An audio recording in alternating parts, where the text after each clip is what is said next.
Қадірлі достар, елімізде Ұлы Абай атамыздың 175 жылдық мерейтойына арналған шаралар бүгінден бастау алып отыр.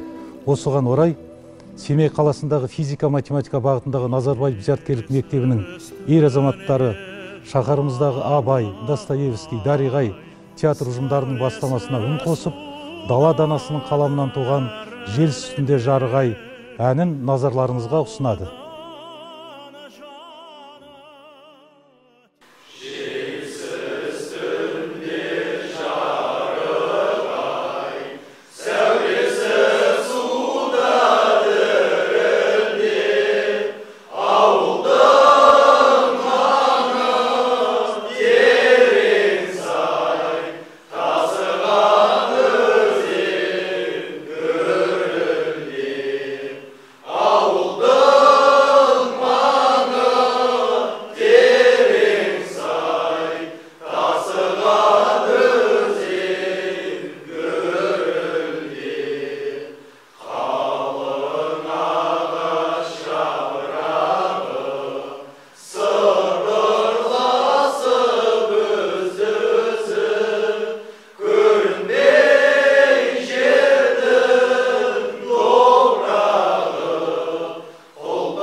Осы бастаманы Өскемен және Павлодар қалаларындағы Назарбаев зияткерлік мектептеріне жолдаймыз.